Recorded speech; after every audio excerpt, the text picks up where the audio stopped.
Vaulting or home delivery? This is a question some of you may have. I get it often. And ultimately, my answer would be both, but for different reasons. To explain, home delivery should be for the intended purpose of holding a globally recognized medium of exchange and held only in small denominations, preferably coins, 1 ounce silver coins, or fractional ounce gold coins, junk silver. However, the drawback to the strategy is that the smaller denominations carry a higher premium or markup. And we're going to discuss premiums in the next session, so bear with me. I promise I'll get to it.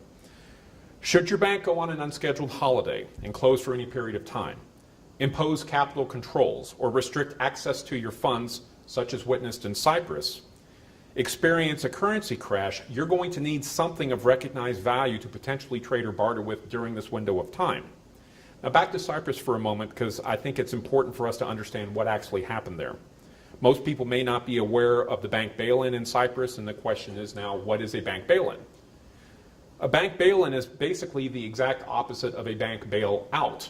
Whereas the taxpayer would be responsible for rescuing the failing entity, a bank bail-in is where the depositors, the shareholders and bondholders of the failing entity, are first to get a haircut. Now, in Cyprus, investors were subjected to a 47.5% loss of their savings over 100,000 euros.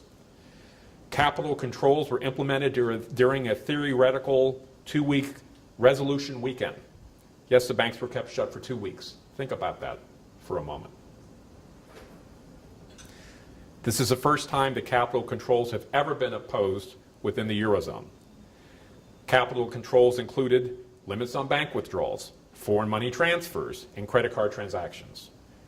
Customers could only withdraw a maximum of 300 euros per day from ATMs and could only carry a maximum of 3,000 euros when traveling out of the country. Now, the lesson learned from Cyprus is essentially that depositors will not get any advance notice before their bank is bailed in. Given this lack of warning, depositors will need a plan for the day when ATMs may not work, or they can't access their cash in their bank accounts or safety deposit boxes. Now, in Canada, bail-ins are now part of the Canadian government's Economic Action Plan of 2013. This budget actually proposes to implement a bail-in for important banks, and it was submitted on March 21st of that year, which means that this bail-in regime was likely being planned long before the crisis in Cyprus ever erupted. Now, of course, this does not guarantee that Canada will ever act upon this legislation, but the mere fact that it exists should be understood, considered, and planned for. Vaulting precious metals is for many the preferred option, as this method removes any personal risk of loss due to theft and also provides for benefits not available with home delivery. The depositories we utilize are not associated with any bank or government and are located, as Mauricio had mentioned, throughout the world. We believe that by diversifying your precious metal portfolio holdings throughout different countries, that it may reduce your potential risk while also providing full liquidity. Now, here are a couple of advantages of our professional vaulting features. Number 1, wholesale pricing versus retail pricing. Number 2, access to global market trading hours. Number 3, risk management tools, such as buy limit orders or stop loss sell orders. This allows for clients to buy potentially at their target price and not at the market, and to potentially secure and protect profits through the use of a stop loss sell order.